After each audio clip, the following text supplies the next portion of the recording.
So the hurricane came and caused a massive, catastrophic damage. As we saw from Warren Smith, houses swept up and disappeared. Whether or not people have any or adequate insurance, it's a disaster. Robert, the question some people are asking is, apparently the Republicans voted against additional financing to FEMA this year. And so now they've got nothing to complain about because FEMA says they're out of money after having squandered nearly $1 billion on illegal immigrants, which is another government man-made federal emergency of their own doing. I mean, of all the issues, take us through this. First of all, I guess there's FEMA, there's the DHS, there's who's in charge of this. I mean, do you want to flesh out how negligent the government is and how disgraceful it is at the time where their negligence is literally killing people? They're off giving hundreds of millions and billions to foreign countries and foreign proxy wars.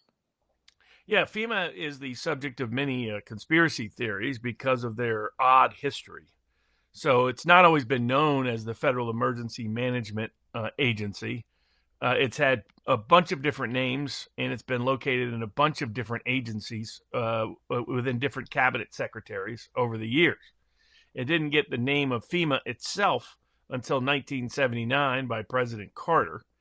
And even then, it went through multiple transformations. It cites as its legal authority 3 or 4 main statutes, but it cites another 60 or 70 as giving it some authority because it's all related to emergency powers. Now, the real history of FEMA and the reason why they've been the subject of so many conspiracy theories, you can watch the X-Files movies, for example, in the X-Files show. The bad actors are always organizing through FEMA, disguising alien activities through FEMA and so forth. But the reason for a lot of that is, FEMA's predecessor existence and for a large part of its existence, its biggest part of its budget was classified.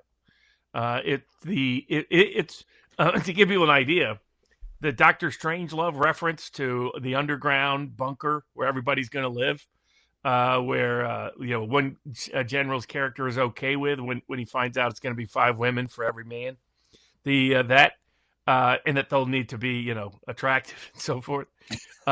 The actual people doing that was FEMA in its predecessor form. I think it was called Mount Weather in the Blue Ridge Mountains. They were the ones managing a nuclear apocalyptic fallout, and to give and a lot of your deep state types had deep FEMA ties as well. I mean, if you dig into what some of their evacuation plans were, they would have things that really smacked of eugenics. Like they would say, we think inspired that you could win a nuclear war. Many generals in the 50s and 60s believed this insanity. And they're like, we think we can get 85% of the population safe. And you dig in, and they really mean 85% of the desirable population. And what they meant by that is, we probably wouldn't be able to help out the handicapped, the sick, the injured, the people that are really kind of too old, that are don't have any friends or family around. I mean, it exposed a lot of the true nature of the government's thinking, who it prioritized in saving in the case of an emergency. So that's where the stories about FEMA camps come from, is that they designed these bunker facilities to be evacuated facilities all around the country. And therefore, you got the theories or concerns about, are they setting these up for camps for dissidents, for example? And it's all related to emergency power. So that's part of the history, is that FEMA really wasn't actually emergency-oriented, like natural disaster-oriented, in a meaningful way until the Cold War ended. So that's it, and then it's been sort of a hodgepodge of political favors. The people that get it are not put in those positions because they're actually very competent or capable. I'm Googling as you're talking whether or not the $750 amount is a loan that has to be repaid. I see something about a grant, FEMA grants not having to be repaid, and I don't know if that $750 is a grant or another form of payment. That's what FEMA's main authority is. In its current form, you have the Stafford Act. For a while, they put it in under Homeland Security, the Department of Fatherland, Paternity, the Securitas, very Nazi kind of name that the W regime gave to the Patriot Act reforms. After that, So that increased suspicions and skepticism of exactly what FEMA was up to. And then after the disaster of Katrina, they transitioned it out of the Department of Homeland Security, and they've sort of moved it around and have purportedly tried to make it more centered around actual domestic emergencies. But the Biden administration had a completely different path. The Biden administration chose to use it primarily as a immigration tool. That they, contrary to what, like, for example, there was some media people lying this morning to Senator Cotton and other people saying, oh, there were no FEMA funds used to help any of the illegals or any of the migrants. And you can just go to FEMA's own website, and it describes how it's giving all this money to Cubans or Haitians or people that are refugees or people that are seeking asylum or people that have been given special status by the Biden administration to be here for 1 year. Yes, indeed, that's where all the money went. The money went to something that FEMA shouldn't even be involved in.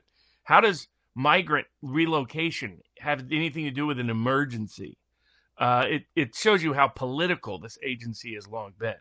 But the stories about them saying that they control who can give aid, they control how that aid is given, they can exclude people from certain airspace, they can exclude people from they have no such legal power.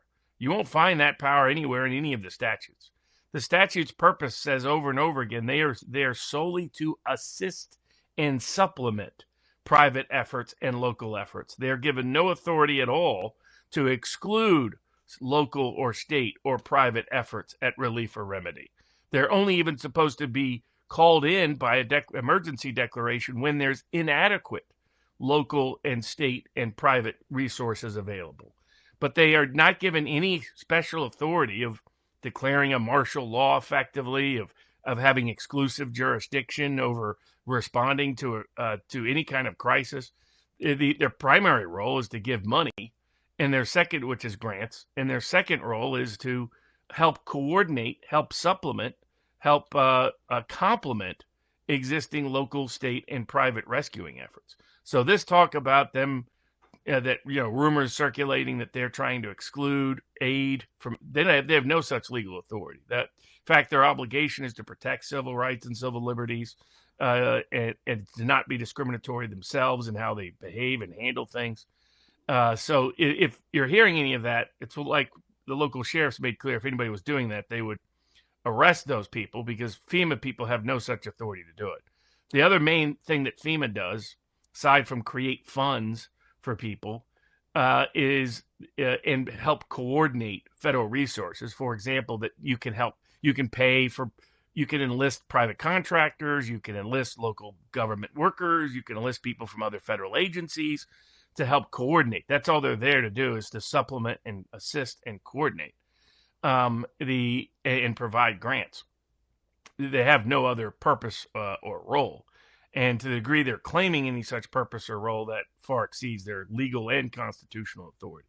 Let me bring something up here, because I want to fact check in real time as well, where the rumors are funding for FEMA disaster response was diverted to support international efforts or border related issues. Like, the fact, okay, this is the fact. This is false. No money is being diverted from disaster response needs.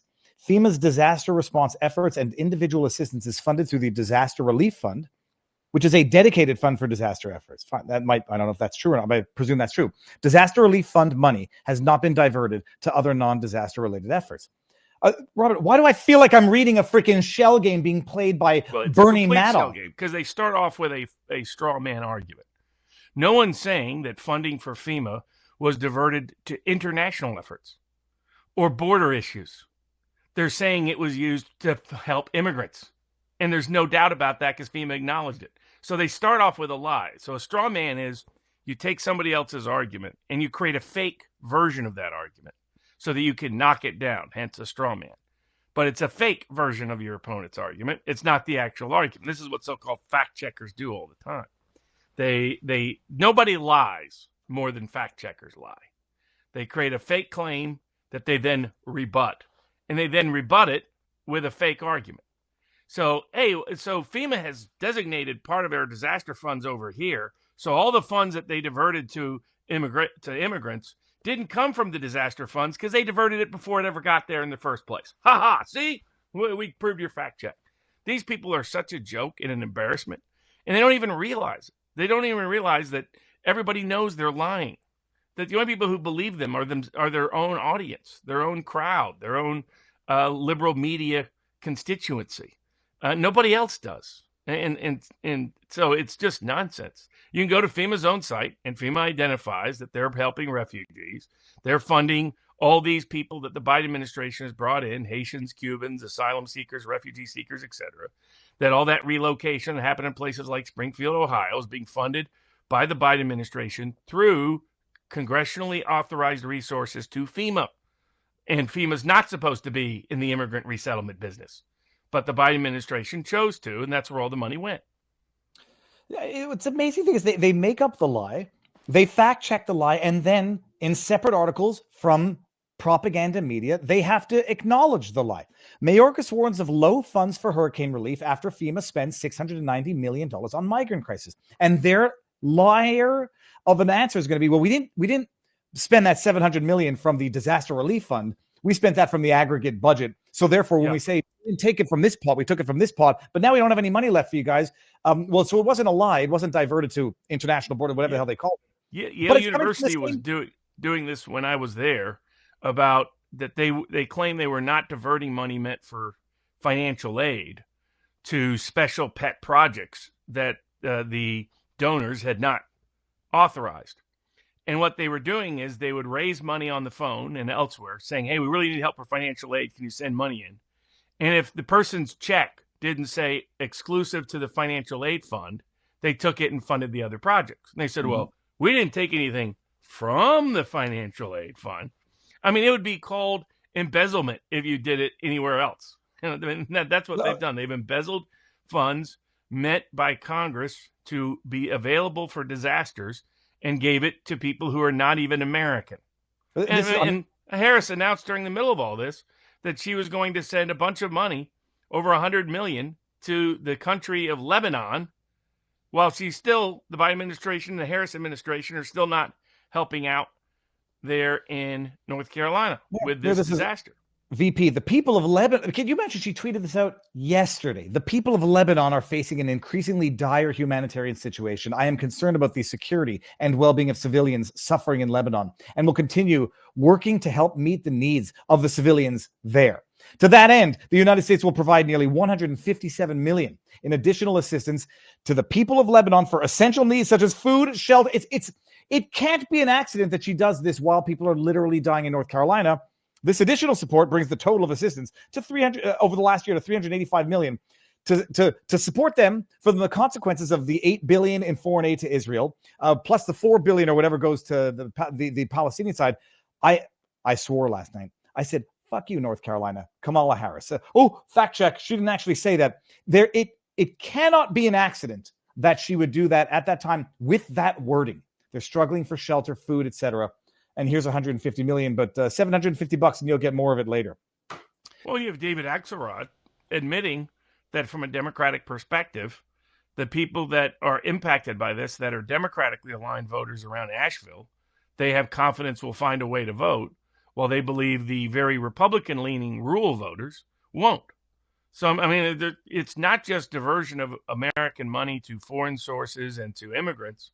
It's politically motivated disaster response.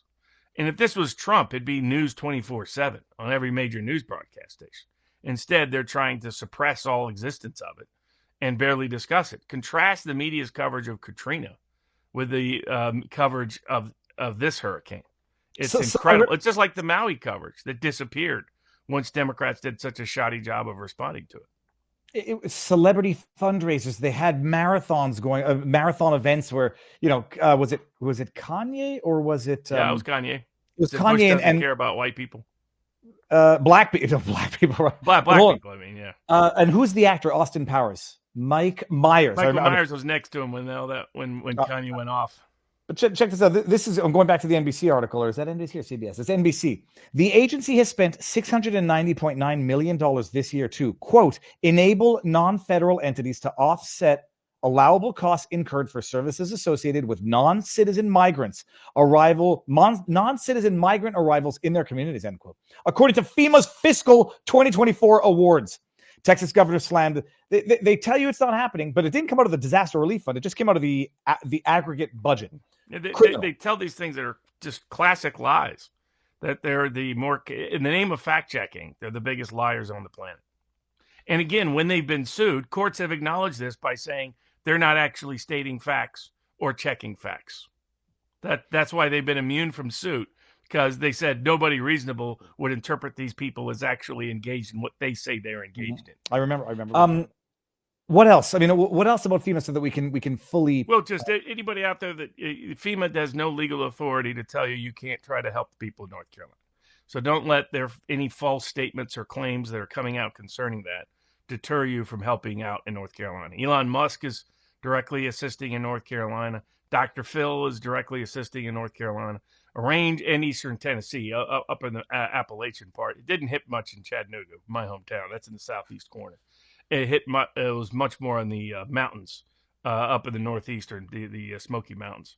I mean, the irony of all this, not far away from there, is the original foundation of FEMA. It's the Blue Ridge Mountains, where they had that, I think, Mount Weather or whatever it was called, which was the original Dr. Strangelove bunker. So if anybody should have been prepared to handle that region, it should have been FEMA. But it's because they're not there because they've been converted into an immigration assistance agency. A disaster of the government's making that they're now tending to with taxpayer dollars. And by the way, it's gone up to over 74,781. Let's just refresh one more time. 74,781. I gave everybody the link there. And I was assured by Jacob Wells the money's going to be divvied up among charities that are on the ground, and it's going to go directly to the people in need and not be seized by or diverted by FEMA AL.